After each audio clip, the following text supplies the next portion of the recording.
Good morning मेरे परिवार वालों और मेरे friends.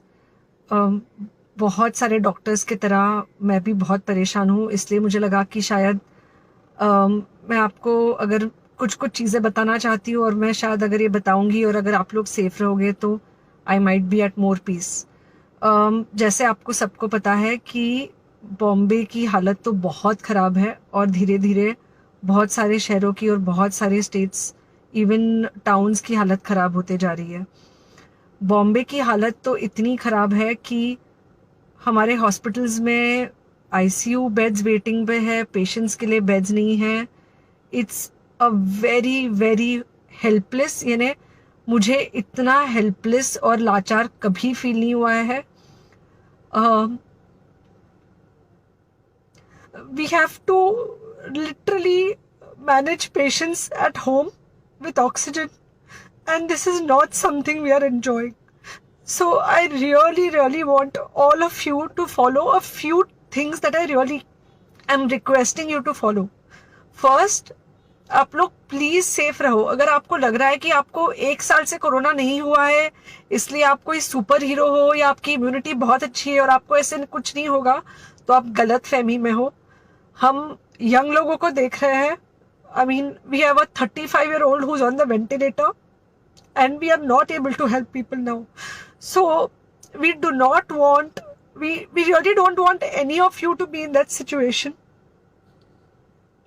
So sorry, I think ये जो इमोशनल ब्रेकडाउन है हम डॉक्टर्स में अब सबको कोई ना कोई समय हो रहा है, because we not been so helpless. Okay, so most importantly please take care of yourself. Right now covid is everywhere around you. Okay, तो अगर आप घर से बाहर निकलो, maybe you're meeting your friends, maybe you're meeting your family, it does not matter, you have to be masked. Okay, just because आपको अभी एक साल से कोरोना नहीं हुआ है या आपको पिछले साल कोरोना होकर जा चुका है, इसका मतलब ये नहीं है कि आपको वापस कोरोना नहीं हो सकता। You can still get covid. तो please keep yourself very well masked at all times. अगर आप घर से बाहर निकल रहे हो तो घर के बाहर निकलो, मास्क होना चाहिए। मास्क सिर्फ इधर नहीं, मास्क पूरा नाक से पूरा यहाँ तक होना चाहिए। दूसरी बात, अगर आपको कुछ होता है, अगर आपको बुखार आता है या कुछ होता है, पैनिक मत होइए। Do not get unneeded investigations done. Get in touch with me obviously immediately. And most importantly, आपके जो फ्रेंड्स है या कोई भी है उनको बोलो पैनिक में होकर एडमिट ना हुए हॉस्पिटल में। फिलहाल जो सिचुएशन है वो ऐसी है कि बहुत सारे हॉस्पिटल्स में स्टेबल पेशेंट्स एडमिट हो रहे हैं और बहुत सारे लोग जिनको एक्चुअली ऑक्सीजन की जरूरत है उनके लिए हमारे पास बेड नहीं है। इनफैक्ट हम लोग घर में लोगों को ऑक्सीजन देके मैनेज करने की कोशिश कर रहे हैं, और ये हमने पहले कभी नहीं किया है कि हम इतने सारे लोगों के लिए बेड्स ढूंढ रहे हैं, इतने सारे लोगों को घर में मैनेज करने की कोशिश कर रहे हैं। So please leave beds for people who actually need it, who have pneumonia, who need oxygen, and who will need to be under very close medical care. Third thing, if you have not taken the vaccine, अगर आपने vaccine नहीं ली है किसी भी कारण से, हो सकता है आप ट्रैवल कर रहे हो सकता है आपको वैक्सीन की हिचक हो सकता है आपने कुछ व्हाट्सएप पे फॉरवर्ड पढ़ा हो कि वैक्सीन की वजह से कुछ साइड इफेक्ट्स हो रहे हैं या कुछ हो रहा है। It's untrue. Please take your vaccine.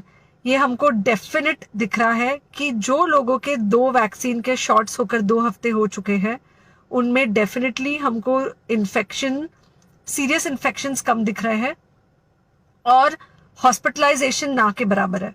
So the vaccine is definitely helping. Okay, so take care of yourself, do not take COVID-19 lightly. Please pray for the people in the hospital and please pray for the families and the caretakers of all these people in the hospital. उनको आपके प्रार्थना की बहुत ज़रूरत है और सबसे ज़्यादा ज़रूरत है कि आप अपना ध्यान रखें। ओके, एंड बस घर पे रहो। आप कुछ हफ्तों तक सिर्फ घर पे रहो जब तक हम ये सिचुएशन ऐसे हैंडल कर सके कि हम एटलीस्ट कुछ हो जाए तो हम हॉस्पिटल में पेशेंट्स को ले सके। फिलहाल हालत ऐसी है कि डॉक्टर्स और डॉक्टर्स के रिलेटिव्स को भी नहीं मिल रहा है बेड, तो आप सोचिए कि it's an absolutely helpless situation.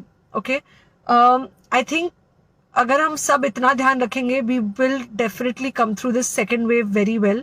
Okay, and then we will have to work on not allowing a third wave. So third wave का हम बाद में सोचेंगे, वो तो नहीं आना चाहिए, पर जो ये सेकेंड वेव है इससे हमको कोई भी हालत में एकदम सेफली निकलना है.